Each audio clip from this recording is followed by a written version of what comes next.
Quand vous voulez. Hein. Ok. Ah, bah voilà. C'est nous. Let's go. Ça te fait bizarre? Ouais, franchement, ça me fait trop bizarre. C'est vrai? Ouais. Ben oui. De me voir avec toi. Je suis avec Ahmet, du meilleur pâtissier, sur M6, 2 millions de téléspectateurs. Exactement. On en est déjà à la saison 12. Tu t'appelles Ahmet Demirbilek, t'as 21 ans, t'aimes chanter, danser. Dans le programme, t'es connu quand même pour être le bout en train du meilleur pâtissier. Et quand on tape le meilleur pâtissier sur Google, on tombe de toute façon sur que des articles d'Ahmet.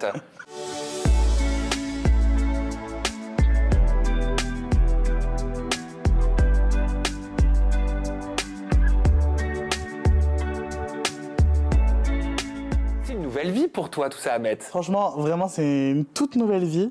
Je pense que j'en ai rêvé.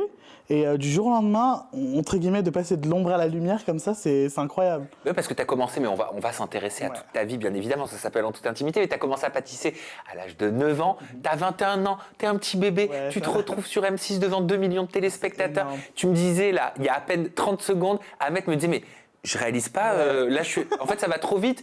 Je me retrouve sur M6, je suis en interview avec toi, je vais faire Aja, t'es partout sur les articles. Ouais, c'est incroyable. Franchement, c'est hyper perturbant, mais à la fois, je suis tellement content. Mais même vers chez moi, on prend déjà des photos de moi, alors que pour moi, je suis personne. J'ai encore rien fait. J'ai fait en plus qu'une seule épreuve pour le moment, qu'une émission, premier épisode, et déjà des gens prennent des photos avec moi. Pour moi, c'est un truc de ouf. Je me dis, mais pourquoi? Pourquoi moi je suis vraiment genre, comment on appelle ça, le syndrome de l'imposteur. J'ai vraiment ce syndrome-là, je pense, et faut pas, mais je l'ai, mais c'est dommage. On commence par les bases. Allez. Ton histoire de vie. Allez. Dans quel cadre familial t'as grandi? Moi, je sais que t'es d'origine turque. Exactement. T'es turc. Exact. Je suis très fier, et j'ai une très très bonne communauté qui me soutient à fond sur les réseaux. Je leur fais des gros bisous. Et oui, j'ai grandi dans une famille turque. Et chez les Turcs, les garçons ne rentrent pas souvent dans la cuisine. C'est culturellement, c'est comme ça. Chez moi, un petit peu plus de chance d'avoir mon père qui peut cuisiner. Et moi, je suis rentré en cuisine très tôt, très très tôt. Parce que je voyais ma mère galérer quand on recevait du monde, parce qu'on reçoit énormément de gens. Et du jour au lendemain, je me suis mis à faire des gâteaux avec elle, parce qu'on recevait du monde pour 4 heures, ou le soir, on devait faire des choses. Et j'ai commencé à faire un gâteau au chocolat et depuis, j'ai fait que ça pendant des années et j'ai arrêté le néant total parce que j'avais pas confiance en moi pour me lancer enfin dans quelque chose de concret. Et il y a 2 ans, ma cousine avait besoin d'un gâteau et je lui ai fait un gâteau comme ça, dernière minute. Et c'est parti, j'ai enchaîné les gâteaux toutes les semaines, tous les week-ends, presque tous les jours, avec l'école, le travail, les gâteaux. J'ai enchaîné les 3 en même temps. Et c'était tellement épuisant, mais tellement kiffant de faire ça. C'était vu comment dans ta famille le fait que tu sois un jeune garçon qui veut cuisiner? Alors chez moi ou avec mes parents, ça allait. Mais avec mes tantes, mes oncles, c'était un petit peu plus réticent. Un garçon qui va en cuisine, un garçon qui fait le service à la maison. Pour nous, c'était entre guillemets mal vu du fait que c'est les femmes qui font ça. Et moi, je suis toujours parti du principe où j'ai une mère et je suis là pour aider ma mère, quoi qu'il se passe. C'est tout le temps elle qui nous aide. Et moi, je suis tout le temps resté derrière ma mère pour l'aider et entre guillemets la soutenir et protéger de ce monde-là où les femmes font ça chez nous, les hommes font ça, même des fois ça peut arriver chez les gens, c'est comme ça. Les hommes, pas de cuisine, pas de ménage, entre guillemets, comment on appelle ça, des machos. C'est quoi, c'est culturel? Bah, je pense que c'est culturel parce qu'en Turquie c'est comme ça que ça fonctionne. Mais après, même en France, on va retrouver des gens qui pensent la même chose. Et c'est dommage. Et heureusement, chez moi, mes parents, ils sont hyper ouverts d'esprit et m'ont laissé cette chance-là. Pour moi, c'est une chance, vraiment, je les remercie. Parce que sinon je serais jamais là. Et ouais, c'était mal vu, même quand on recevait du monde un peu extérieur. Ils regardaient un peu bizarre, en mode mais c'est le mec qui fait le service, c'est lui qui a fait le gâteau, bah c'est cool. Et même ils disaient bah à leur fille, bah tu devrais faire ça comme gâteau. Je dis bah dis-le à ton fils aussi, c'est pas qu'à ta fille que tu dois dire ça. Et je suis content parce que vers chez moi, j'ai commencé un petit peu à propager ce truc-là et j'ai des jeunes garçons qui m'écrivent « Ouais, moi aussi j'ai envie de faire de la pâtisserie, moi aussi je me lance dans la cuisine. » Et je dis « Mais foncez les gars, c'est pas que pour les femmes. » Et même, on va pas se mentir, dans le monde de la cuisine, il y a beaucoup d'hommes. Mais chez nous, culturellement, ça fonctionnait pas. J'essaye de casser ce petit truc culturel qu'il y avait chez nous les Turcs, quoi. Tu m'as dit, Ahmet, j'ai toujours été mis de côté parce que je suis différent des autres. Exactement. Depuis très très jeune, depuis la primaire, j'ai toujours été celui qu'on choisit en dernier au sport, par exemple. Par rapport à mon poids, j'ai toujours été en surpoids. Depuis petit? Clairement, ouais. Depuis très très longtemps. Depuis quel âge? Franchement, je peux pas dire quand, mais depuis la primaire déjà. Ok. J'étais déjà le bouboule, celui, on n'allait pas jouer. Et j'avais beaucoup de copines filles, un seul meilleur ami. Vraiment, j'ai encore le même meilleur ami. C'est le même, il n'a pas changé. Donc ça veut dire que tu as connu les insultes visées? Ouais, clairement, ouais. C'était non, le garçon, il joue avec les filles, il va pas jouer avec nous. Ah ouais, toi, tu traînes qu'avec des meufs, tu traînes pas avec nous. Et franchement, ça blesse. Mais je suis jamais rentré dans ce truc-là où je me faisais harceler et que j'étais mis de côté. Je suis toujours resté droit dans mes baskets. Je me suis dit, ça va changer, c'est pas comme ça la vie. Laisse-toi pas faire. Je me suis jamais laissé faire. Quand même les profs, des fois, ils disaient, bon, il faut changer un petit peu, il faut pas faire ça. C'est bête, mais je suis resté vraiment dans l'idée que j'avais, que je ne changerais pas pour les personnes. Et j'ai 21 ans, je n'ai toujours pas changé pour ce genre de personnes. Et aujourd'hui, ces personnes-là me suivent en retour. Et te regardent. Exactement. Et ça me fait bien rire parce que ouais, j'ai toujours été mis à l'écart, même au sport, j'étais le dernier à être choisi. Ou qui va choisir Ahmet? Personne. Ça blesse quand on est enfant? Franchement, ouais. Ça blesse de ouf. On se crée une carapace, on n'a pas envie de montrer aux gens que ça blesse, du moins pour ma part. J'ai jamais montré aux gens que ça me blessait et j'en ai fait une force aujourd'hui. J'assume, ça fait un moment que j'assume mes rondeurs. Je suis gros, je le dis. Je suis pas fort, je suis gros, je le dis. Pourquoi tu dis je suis pas fort, je suis gros? Parce que je trouve que souvent, on va dire t'es comme ça. Et les gens, ils ont du mal à dire je suis gros. Et je trouve que c'est beau, on peut être gros, on peut être maigre. Chaque personne aime son corps comme il est, je sais pas. Ce qu'on entend beaucoup, en effet, c'est en forme, curvy. Ouais, clairement. Hein, c'est ça, les expressions beaucoup. Potelé. Non, moi je suis désolé, je suis gros, c'est comme ça. Moi je me cache pas de ça, je peux pas me cacher, ça se voit. Mais parce et j'ai essayé, franchement. Parce qu'en fait, beaucoup associent le mot gros de façon, voient le mot gros de façon péjorative. Exactement. Alors que pour moi, non. Oui, je suis gros. C'est bête, mais même pour le travail, quand on va voir quelqu'un de gros, peut-être lui travaille pas beaucoup. Il va peut-être pas se mettre à fond au travail. Ça va être plus compliqué. Alors que moi, au travail, je suis quelqu'un d'hyper carré. Je travaille à fond. Et même quand j'ai travaillé, les gens ils disaient « Ouais, t'es sûr, tu veux faire travailler lui ?» Et ma collègue, elle a dit « Ouais, j'ai envie de tester avec lui, parce que j'ai travaillé dans une boutique de prêt-à-porter pour femmes. » Alors, parce qu'il y a des patrons qui se demandaient s'ils pouvaient travailler avec toi du fait que tu sois en surpoids. Exactement, parce que soi-disant, ça aurait peut-être gêné niveau être physique au travail, etc. Oui, parce que tu étais community manager pour une marque de prêt-à-porter. Exactement. Au début, j'ai été vendeur chez eux, assistant shooting au début. J'ai terminé vendeur et après community manager pour la boutique. Mais pour en revenir au fait, c'était quoi déjà? On en était où? J'allais dire, tu as 21 ans, ouais. Tu as l'air d'assumer ton enveloppe corporelle, vraiment. Ton mental, ce que tu dégages, ta lumière, ton énergie comme jamais. Ouais. Petit, tu nous as appris que bien évidemment, tu as essuyé toutes les critiques. C'était compliqué. Mais à quel moment tu t'es dit, ok, en fait, je vais pas en souffrir parce que eux veulent que je me voie de cette façon-là? J'ai essayé déjà, quand j'étais en primaire et début collège, je commençais un petit peu à me dire ça va le faire, tu t'en fous des regards des gens. Et arrivé au collège, les gens sont méchants. On est en train de se construire, on ne sait pas qui on est, on ne sait pas qu'est-ce qu'on veut dans la vie. Et j'ai commencé à cacher, entre guillemets, mes formes avec des gros kawaii, des gros sweats. Et jusqu'au lycée, il faisait 42 degrés. Je mettais des gros kawaii et je disais aux gens, ils me disaient mais enlève ton kawaii. Non. Je dis non, je m'habitue pour plus tard. En été, moi, j'aurais pas chaud et tout. Mais je mentais en fait, je me mentais à moi-même. Et en fait, ça a attisé la curiosité des gens parce que le mec, il fait 42 degrés, il met des gros pulls, il met un gros kawaii. Pourquoi il fait ça? En fait, j'assumais pas du tout. Vraiment, j'assumais pas du tout mes bras, mon corps. Et je me suis dit, mais arrête. Tu te fais du mal à toi-même pour le regard des gens. Et au lycée, je me suis dit, mais j'arrête ça. J'ai tout arrêté. J'ai débarqué en t-shirt. J'ai vécu ma meilleure vie. C'est peut-être pour des gens, ça va être normal de porter un t-shirt. Mais moi, j'étais pas capable de porter un t-shirt. Genre, parce que je me disais, les gens vont se moquer de moi. Des filles vont aller passer devant moi, aller rigoler. J'allais me dire, oh, ils se moquent de moi, putain, j'ai fait quoi? Qu'est-ce que j'ai? Et je me suis toujours posé la question. Encore aujourd'hui, ça peut m'arriver de me dire, est-ce que c'est sur moi? Après, je me reprends en question, je dis, on s'en fout. On a une vie. Quoi qu'elle dise, quoi qu'elle fasse, toi, tu vis ta vie, profite. Et moi, je suis parti sur une optique où je profite de ma vie un maximum. J'ai des amis, des très bons amis, je suis très bien entouré. J'ai ma famille et j'ai pas besoin de plus, quoi. Est-ce que tu as déjà ressenti le besoin de faire un régime? J'en ai fait. J'ai essayé plusieurs fois.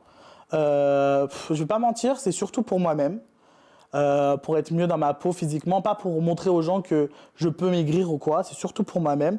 Et surtout, on va pas mentir, quand on a une obésité, ça crée des problèmes de santé, malheureusement. Un jour ou l'autre, il faut faire attention et il faut prendre en charge. Et moi, j'ai pris en charge, je vais me faire opérer. Demain, je me fais opérer. C'est pas vrai? Ouais, je fais une sleeve, mais pas pour plaire physiquement ou quoi, parce que j'ai commencé à avoir un début de diabète hyper important. Et je me suis pris en charge et franchement, je me suis dit, j'ai téléchargé Doctolib, je me suis dit, est-ce que j'ai un rendez-vous? Et la semaine d'après, avoir un rendez-vous, je me suis dit, c'est le signe. Vas-y, fonce, septembre, c'est ta nouvelle vie. Tu vas être mieux physiquement, pour ta santé, ça va être mieux. Mais je tiens à préciser que je ne fais ça que pour moi. Pour toi. C'est très bien, c'est toujours pour soi qu'il faut le mais faire. Vraiment. Quand on échangeait en off de la notion de différence te concernant, tu m'as dit aussi, je suis différent parce que je suis efféminé. Ouais, on m'a beaucoup critiqué sur ce côté-là, parce que j'ai toujours eu, là ça va, je trouve que j'ai une voix un petit peu plus grave qu'avant, mais en fait on choisit pas sa vie, on choisit pas la personne on est, et moi je suis né avec, j'avais que des copines, j'avais qu'un ami garçon, et j'avais une voix efféminée un peu, j'ai une voix aiguë, j'avais un peu des manières, c'est bête, mais quand tu traînes avec des filles, logiquement c'est comme ça, et moi, dans ma famille, on est 30 cousins, et mes cousins garçons, ils sont beaucoup plus grands que moi. Du coup, quand je venais, entre guillemets, pour essayer de traîner avec eux, c'était, non, t'es mort, t'es trop petit. Et les gens de mon âge, c'était des filles. Logiquement, quand tu grandis dans un monde rempli de filles... Le mimétisme. Exactement, clairement. Et j'ai beaucoup été critiqué, même sur les réseaux. Les gens m'ajoutaient pour me dire tu fais pitié avec tes manières. Mais moi, je disais coucou, merci beaucoup. T'as raison. Il y en a qui faisaient un amalgame, qui essayaient de faire un amalgame entre le fait d'être dit efféminé et la sexualité. Ah, mais tellement. Franchement, mais moi, je rentre pas dans ce sujet-là. Genre, je trouve que c'est inutile de parler de sexualité. Je reçois des messages des fois. Maintenant, je m'en fous. Avant, je me posais beaucoup la question. Parce que quand on est plus jeune, on ne sait pas qu'est-ce qu'on est. Et maintenant, c'est mes copines qui vont s'énerver. Ils vont dire, mais laisse-moi, je vais l'insulter. Tu fais ce que tu veux de ta vie. Mais je dis, mais les filles, laissez-le. Laissez cette personne, elle ne vaut rien du tout. Parce que toi, tu ne comprends pas pourquoi certains partent clairement sur ce sujet-là. Ah, mais clairement. Juste parce que tu aurais une voix moins grave que quelqu'un d'autre, ou parce que tu ferais comme ça. Ah, mais clairement. Ou que je porte du rose, ou que je mette une chemise, parce que les jeunes d'aujourd'hui, c'est pas tous les jours qu'ils vont mettre des chemises ou quoi. Clairement, moi, j'ai jamais compris le fait, parce que je n'ai jamais posé ce genre de questions à n'importe qui. Je suis pas allé voir quelqu'un, coucou, t'es bi, coucou, qu'est-ce que tu fais dans la vie? Non, chacun fait sa vie, on s'entend bien, on a un cœur propre, on est quelqu'un de bien. C'est la seule chose que je cherche chez des gens, quoi. Comment tu vis justement tous les X, je sais pas si on dit comme ça là, tous les tweets, toutes les personnes, où ça a changé de nom, toutes les personnes qui jugent, qui commentent, on peut lire allez c'est bon, j'ai eu ma dose d'Ahmed pour tout le concours, qu'est-ce qu'il est gênant, Ahmed il m'énerve, on voit qu'il veut trop se montrer, faut qu'il se canalise un peu. Hein. Ouais, ils ont même dit Ahmed il vit pour les caméras. Désolé, 2 millions de téléspectateurs, j'ai juste montré qui j'étais en fait, j'ai rien fait. Mais en fait, moi, je suis pas rentré sur ce côté. Je vais aller regarder sur Twitter au début. Mon cousin m'a envoyé un message pour me dire non, mais t'as un sketch, les gens ils parlent que de toi sur Twitter et tout. Après la diffusion, parce que moi j'ai fait une grande soirée de diffusion à la maison et j'ai mis mon nom sur Twitter. Et franchement, au début, ça m'a un petit peu bouleversé. Je me suis pris un mur en fait en pleine face. Je me suis dit, mais pourquoi les gens ils prennent le temps quand ils aiment pas quelqu'un d'aller écrire, mais qu'est-ce qu'il fout ce mec-là parce que dans le premier épisode, je dis je vais me cacher, les jurys sont là. Comment tu vas faire pour te cacher? Ça va être compliqué. Mais même quelqu'un de lambda, entre guillemets, ne peut pas se cacher devant des jurys ou quoi. Franchement, j'étais un petit peu choqué des messages des gens. Je me suis repris en main et j'étais avec mes cousines, mes cousins, et ils m'ont direct dit, mais tu t'en fous. Ma mère, la première, m'a dit, tu t'en fous. Les gens vont parler. Et après, je me suis dit, mon meilleur ami m'a dit, Ray, il m'a dit, regarde, sois fier de toi. Les gens parlent de toi, que ce soit des haters ou pas, c'est que tu réussis.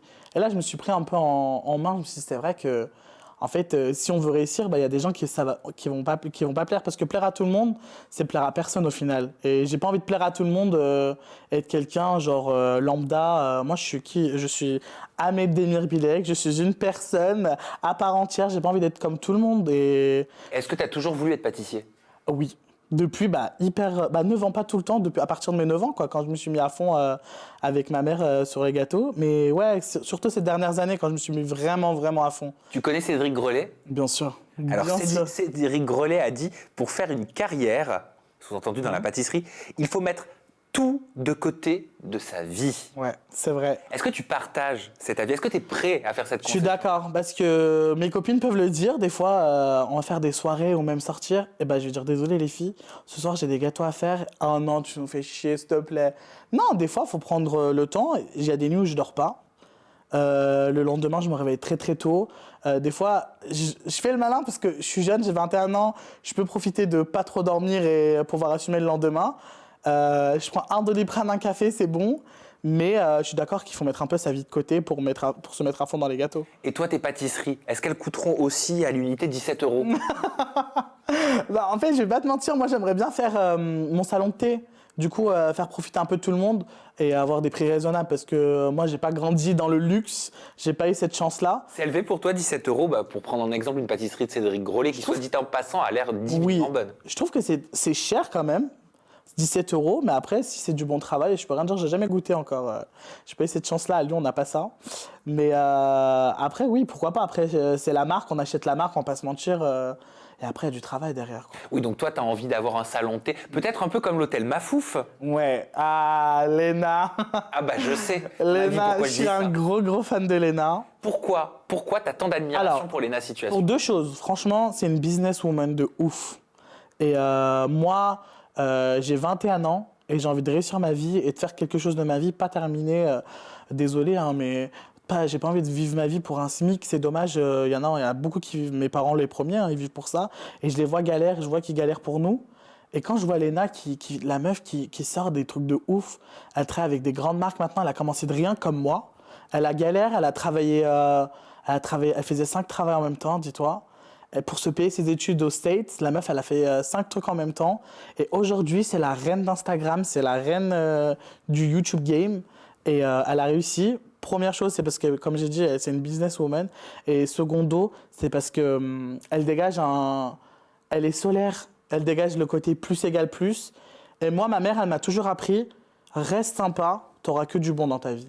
Défi pour toi. Dis-moi. Comme si on était dans le meilleur pâtissier. Vous faites des défis dans le meilleur pâtissier sur des thématiques. Exactement. Défi thématique, Léna Situation. Je te propose de créer la pâtisserie qui va être commercialisée, qui s'appelle la Léna. Ouais. Ok. Là, comme ça, du tac au tac, ce qui te vient, comment tu la conceptualiserais? Quel goût? Qu'est-ce que tu mettrais? Je pense qu'on pourrait partir sur du citron, vu que c'est quelqu'un de très peps. Je serais parti sur... on va partir sur un layer cake, parce que c'est mon dada. Je serais parti sur un molly cake vanille. J'aurais fait une ganache montée citron, je pense. Citron yuzu. Ça peut être cool. Un peu de peps. Rajouter un peu de craquant aussi, parce que c'est quelqu'un de très craquant, je trouve. Et après, terminer avec une petite crème au beurre jaune, parce que c'est un peu sa couleur, quoi. J'adore. Ouais. Alors, si cette pâtisserie un jour devient réelle dans un des hôtels Mafouf, s'il te plaît, invite-moi. Ah bah avec plaisir, si c'est possible. Vraiment avec plaisir. Alors, t'as confié concernant le meilleur pâtissier. Pour moi, c'était impossible d'être retenu. Ah mais clairement. Mais tu te dévalorises ou quoi? Ah mais comme j'ai dit, j'ai le syndrome de l'imposteur. Vraiment, parce que j'ai passé plusieurs castings pour en arriver là. Et le dernier casting... Lequel? Top Chef? Non, pour arriver au meilleur pâtissier, je passe des castings en amont. Ah oui, d'accord, pour le meilleur. Exactement. Et j'ai passé le dernier testing, c'était sur Paris, on devait cuisiner en 3 heures, on avait plusieurs choses à faire. Et j'ai vu le résultat des gens, et je me suis dit, c'est mort. C'est mort dans le game, mes entremets, mes petits gâteaux, ils n'avaient pas tenu. Je me suis dit, ça va être mort. Moi, après, j'ai fait... Attends, parce qu'en casting, ils vous font pâtisser. Ah oui, là, c'était le testing. On a fait d'abord un casting vidéo, etc., sur place. Après, on est venu, on devait faire pendant 3 heures, on devait pâtisser, on devait faire une tarte, 5 entremets, 30 biscuits, et raconter tout ça sous une thématique. Et il fallait se présenter, en fait, via les gâteaux. Et moi, je me suis dit, c'est terminé, j'avais fait des cœurs rouges, et ça n'avait pas pris au froid. Je me suis dit, c'est mort. Je suis rentré dans le train. J'ai dit à mes copines, les filles, c'est mort. J'ai passé une expérience de ouf. c'est pas grave, c'est ma vie, ça va s'arrêter là. Elle m'a dit, ouais, tais-toi, tu verras, ça va marcher, tais-toi, tu verras. Est-ce que tu es resté naturel? J'ai dit oui, parce qu'on était filmés en fait pendant le testing. Tu verras, ça va marcher. Et j'ai attendu, parce qu'on devait attendre les résultats, 1 mois et demi. Et on m'a dit, ouais, il y a encore un autre casting à passer. J'ai dit, ah ça y est, j'en peux plus. Et on m'a appelé, on m'a dit, ouais, regarde la vidéo et dis-nous ce que t'en penses. Et c'était Mercotte qui m'annonçait, oui, coucou Ahmed, du coup, on t'attend sous la tente. Et moi, j'y croyais pas. Ah bah. J'ai dit, c'est pas possible, c'est une blague. Je leur ai dit, les filles, c'est une blague, dites-moi que c'est vrai. Je sais pas quoi faire là. Elles m'ont dit, si, bon, du coup, dans 1 mois, t'es sous la tente. J'ai dit, quoi? C'est combien de temps de tournage? Le tournage dure 2 mois. Ah, quand même. Ouais, c'est très long. Attends, 2 mois de tournage? Ouais. Mais non-stop? Non, il y a des coupures. On a des coupures, on a des jours off. Et en plus, cette année, on a de la chance, on avait le droit de rentrer chez nous. Parce que chaque année, ils n'ont pas cette chance-là. Et même nous, au début de la saison, nos familles ont eu le droit de venir sur le tournage. On a eu cette chance-là. Mais ouais, 2 mois, c'est très long.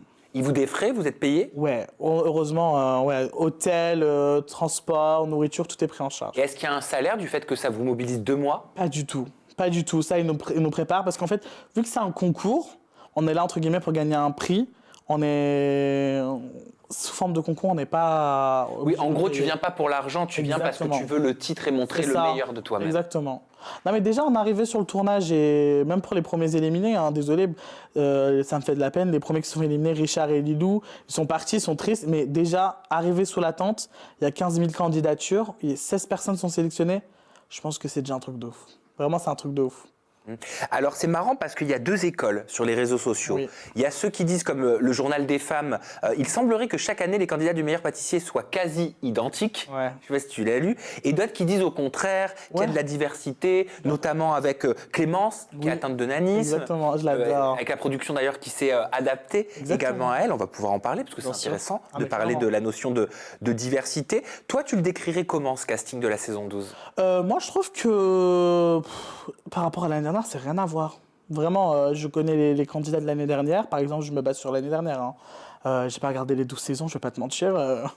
Mais non, rien à voir. Je trouve que rien à voir. Après, c'est une émission de télé au final. Ils sont obligés de mettre un peu de tout. Ils peuvent pas mettre le même personnage, ils peuvent pas mettre la même personne. Si on mettait tous des mamies de 50 ans faire des gâteaux, bah, personne va regarder au final. Hein. C'est Manon, hein, l'année dernière, qui a été sacrée grande gagnante de la saison 11 du meilleur pâtissier. Et sa particularité, c'est qu'elle revisite les gâteaux, mais avec une alternative plus saine. Exactement. Est-ce que c'est une notion qui t'intéresse, toi? Franchement, au début, je pensais pas. Je me suis dit, qu'est-ce qu'elle va nous faire et tout quand la saison a commencé. Et je me suis dit, mais c'est tellement cool en fait ce qu'elle propose. La meuf, elle avait tellement d'inspi à modifier les ingrédients, à remplacer ça. Mais cette année, on a de la chance. Thibaut, il a fait des études de nutritionniste par exemple. Et il arrivait à proposer ce genre d'alternative. Alors que moi, j'y pense pas au final. Parce que moi, je suis trop dans le gourmand, etc. Dans le classique. Mais ouais, ils ont tellement des bases solides sur ce genre de recettes que c'est incroyable, quoi. Il y a Lilou, 29 ans aussi, qui a une histoire particulière qu'elle a partagée au travers des épisodes, puisqu'elle est devenue maman à l'âge de 16 ans et elle a expliqué c'était assez compliqué, on n'a pas vécu une vie très facile parce que dans ma culture, c'est pas très bien vu d'avoir un enfant hors mariage. Dans ma famille, j'ai été rejetée, donc je me suis retrouvée à la rue. Enceinte. Vous parlez, c'était quelque chose que tu savais? Oui. En fait, nous, avant de commencer le tournage, on vient 2-3 jours avant pour pouvoir faire connaissance entre nous. Et dès le début, j'ai vu que c'était un personnage un peu... elle avait quelque chose à cacher, en fait. Parce que c'est quelqu'un de bruyant, elle était là pour se faire remarquer un peu, même entre nous, sans les caméras. Lilou, hein. Exactement. Et je me suis dit... il y a quelque chose, c'est bizarre, parce que souvent les personnes comme ça, elles ont envie de dire quelque chose, elles cachent quelque chose en elles. Et même, elle m'a dit, j'ai pas trop confiance en moi. Et moi, j'étais là, mais meuf, t'es là, profites-en. Et moi, ça m'a vachement fait de la peine, son histoire. Vraiment, je pense que je suis pas le seul. Mais ça fait trop de la peine. Mais aujourd'hui, elle a tout réussi, elle a son entreprise. La meuf, elle fait des formations de nail art. Elle a son mari qui gère de ouf.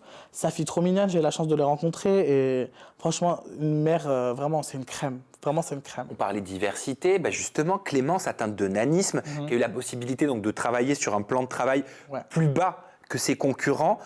Est-ce qu'elle était tout de même considérée, traitée et jugée pour son travail de la même manière que tout le monde? Clairement. Peut-être on peut croire que non, mais clairement si. chaque chose qu'elle ratait, bah, ils allaient le dire. Ils étaient vraiment pareils avec tout le monde. Il n'y a rien à dire sur ce côté-là. C'est pas parce qu'elle a un problème ou que l'autre a ci, l'autre a ça. Ils traitaient les personnes exactement de la même chose. Et ça, c'est cool parce qu'il n'y a pas ce côté « Ah, ça fait de la peine ou quoi ?» Non, franchement, ça allait pas, il lui disait. C'était bon, il lui disait. Mais après, elle faisait des trucs de ouf. Hein. Vraiment, vous allez voir dans les épisodes. Elle a géré de ouf, hein, Clémence. Hein. Vraiment, moi, j'étais choqué. Vous êtes 16 candidats. Exactement. Est-ce qu'on aime forcément tout le monde? Bah, moi, j'ai eu peur d'avoir ce petit problème-là. Mais clairement, oui. Oui, et c'est pas hypocrite du tout, vraiment. On a eu cette alchimie dès le premier jour où on s'est vu, vraiment. On s'est direct pris dans les bras. En fait, c'est bête, mais on est tellement dans une bulle. On est loin de nos familles, loin du travail. On a arrêté le travail pour l'émission. On a une passion commune, c'est la pâtisserie. On arrive dans un monde qu'on ne connaît pas, les caméras, on ne connaît pas. On n'a jamais vu ça de notre vie, on n'a jamais fait ça. Surtout pour les autres. Après, moi, je suis community manager, j'étais dans le truc, quoi. Mais voilà, arrivé là-bas, on a créé un lien direct avec les candidats. Même la production nous a dit, c'est la première année où les candidats s'entendent tellement bien entre eux. Et ils ont dit, ça se ressent. Et même dans les images, on les voit. Et en off, malheureusement, on s'en voit pas, mais on a vraiment passé des très bons moments. Qui sont les 3 candidats, et tu nous expliques pourquoi, hein, à chaque fois, avec qui tu aurais pu, si tu n'avais pas participé à cette aventure, être ami dans la vie? Amy. Amy. Ouais, Émilie, du coup, ouais. Amy, la deuxième belge de l'émission, parce qu'elle a les mêmes délires que moi. Vraiment. Elle est très fan de toi aussi, hein. Ah bon? Ouais. Et ben, je l'embrasse. Et parce qu'on a le même délire. Vraiment, on s'est tapé des barres, des fois, tout seul. Même le premier jour direct, on s'est posé, tout le monde était rentré dans leur chambre. On s'est trop bien entendu. Il y a qui d'autre? Ami direct, Chantal. Ouais. Mais parce que déjà, la meuf, elle a 57 ans, mais elle fait pas son âge. Franchement, on dirait elle a 21 ans, elle profite de sa vie comme moi. Elle est en mode, on s'en fout, les gars, on s'en fout, on profite. Et c'est ça que j'aime de son côté, en mode, on s'en fout, on a une vie, on profite. J'aime trop ce côté-là. Et ça va me faire de la peine pour les autres, et je vous aime tous, vraiment. Mais Afidou, on s'est trop bien entendu. Afidou tourneur. Ah ouais, vraiment. Vraiment. Non, j'ai pas d'humour, pardon. C'était nul. Ça pouvait marcher. Ça peut? Ouais.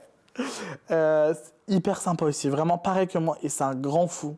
C'est un grand fou, vraiment. Le mec, on lui dit, vas-y, fais-nous une petite danse là, il va nous faire une danse. Il nous fait tellement rire. Et c'est un papa tellement gentil. Et franchement, c'est super cool. Je pense que c'est ces 3 personnes que je mettrais en mode dans mes cercles d'amis sans que j'ai fait l'émission. Mais sinon, avec les autres aussi, c'est autant d'amour, quoi. J'aimerais te montrer un extrait vidéo issu de l'émission. Regarde, et je te pose ma question juste après. Ils arrivent. J'espère qu'ils vont pas venir, Je me cache. Je suis pas là. T'as l'air hyper impressionné. Ouais. Ou gêné, ou alors tu t'y attendais pas, mais on dirait qu'il y a Godzilla qui arrive. Hein. Ouais, en fait, c'était plein d'émotions mélangées là, vraiment, même moi je peux pas t'expliquer, parce que de une, c'était la première fois où je voyais Cyril et Mercotte d'aussi près. Pour moi, c'est un truc de ouf, les voir à la télé, arriver. Et en fait, le truc qui m'a fait peur, c'est qu'ils goûtent mes préparations. Au final, ça leur plaît pas. Moi, c'est ma plus grande peur, je pense. Même quand j'ai commencé à faire des gâteaux pour les amis et tout, parce que moi, peut-être, je vais aimer, mais toi, tu vas pas aimer peut-être ce que je fais. Et les goûts et les couleurs, on peut pas en discuter. Mais Cyril et Mercotte, quand ils sont passés, j'avais tellement chaud. Je me suis mis à raconter n'importe quoi. J'ai chanté la chanson « Je suis pas là ». Et j'ai même la chance, la chanteuse Kenya Samet, je crois, s'appelle, elle m'a répondu. Hyper sympa. Et c'est devenu une rêve sur TikTok. Les gens font des vidéos, là, j'ai vu, avec le son de la vidéo, quoi. Avec « Je suis pas là ». Ouais, je suis pas là. Ouais. Et alors, il y a Cyril Lignac qui a fait une belle déclaration, d'ailleurs, un peu surprenante, à Mercotte, à ne pas prendre au pied de la lettre. Il a déclaré « On est mariés depuis 12 ans ».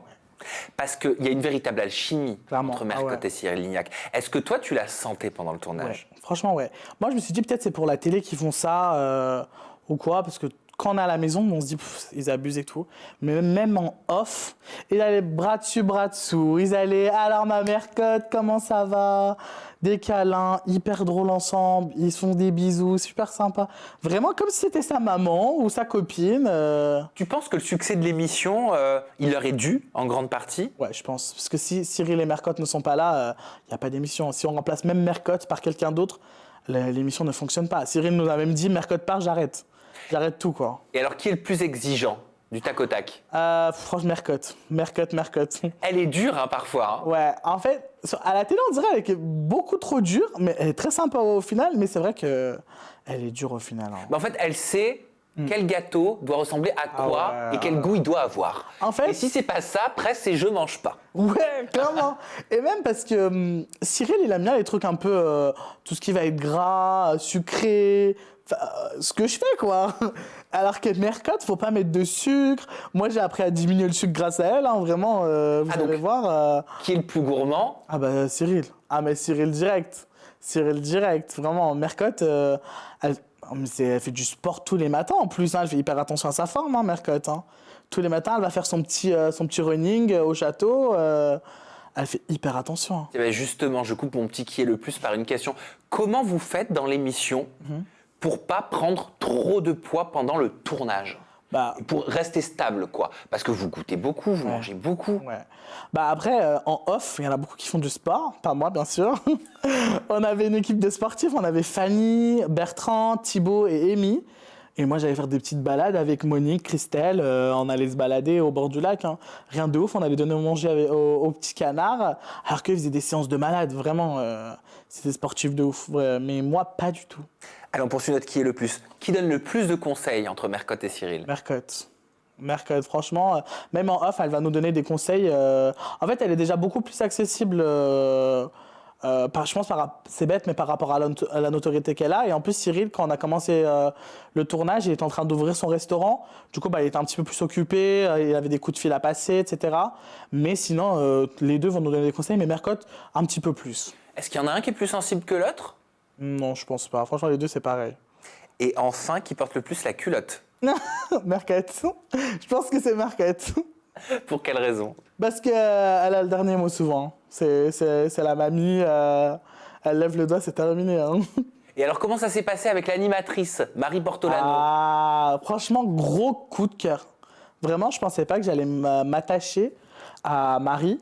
Vraiment, c'est devenu une copine. Vraiment, pas pour faire le mec, mais une personne incroyable. Oui, mais t'as vu, il y a eu une petite cafouilla. Parce que dans le communiqué de presse qui a été envoyé aux journalistes pour la conférence de presse, il me semble qu'elle était notée comme présente. Oui. Mais il se trouve qu'entre-temps, on l'a retrouvée sur Télématin, sur France 2. Oui, en fait, c'était sa dernière saison. C'est la dernière saison de Marie Portolano pour la 12e. Elle vous l'avait dit? Nous, elle nous l'a dit. Elle nous l'a dit. Après, je ne sais pas comment ça a apparu sur les médias, mais elle nous avait dit qu'elle allait faire Télématin. Du coup, elle a enchaîné Télématin directement. Mais c'est vrai que Télématin, ça a commencé avant Le Meilleur Pâtissier. Du coup, c'est un petit peu trop pour les gens, mais nous, on était au courant.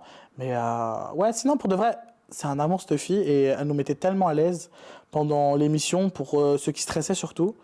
Elle allait nous voir un par un, comment ça va. Elle nous a même proposé de venir à la maison un week-end quand on était sur Paris pour venir manger. J'ai fait connaissance avec son fils, une pépite, on s'est trop bien entendu, son mari, son bébé. Franchement, hyper sympa et hyper accessible. On mangeait au Catherine, elle venait nous rejoindre. Alors, les pâtissiers, ça se passe, vous avez besoin de quelque chose?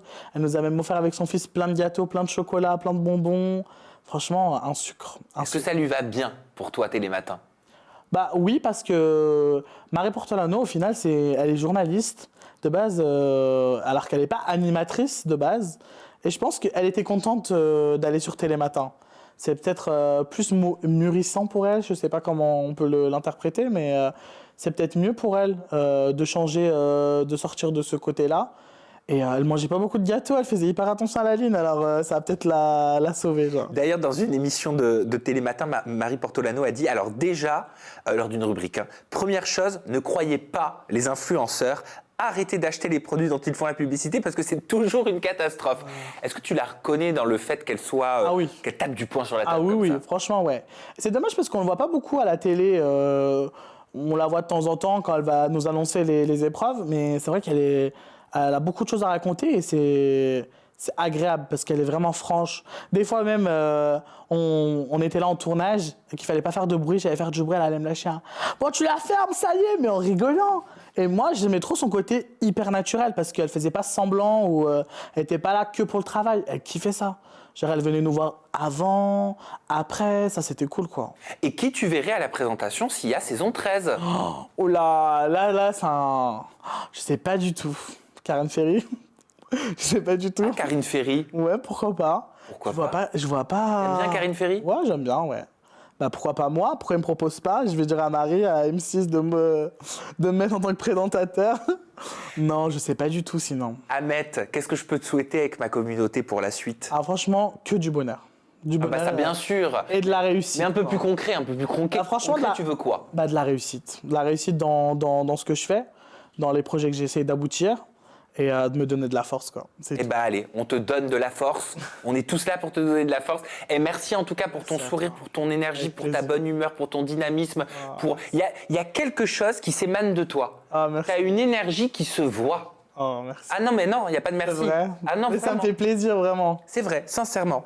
On peut te retrouver sur tes réseaux sociaux, Exactement. Ahmet. Ton compte Snapchat, c'est Ahmet Demirbizi. Exactement. Okay. Ton compte Insta, le compte personnel, c'est Ahmet-LMP12. Et enfin, le compte Insta professionnel pour la pâtisserie, c'est ad-cooking-du-bas. Exactement. On est OK? Exactement. On est OP? Let's go, yeah. On a kiffé? Franchement, ouais, j'ai trop kiffé, c'était cool. Bon, merci Ahmet. Merci à vous pour votre fidélité. Et vous le savez maintenant, on se retrouve très bientôt avec un nouveau pâtissier, une nouvelle personnalité, pardon, toujours en toute intimité. Prenez soin de vous, bye bye.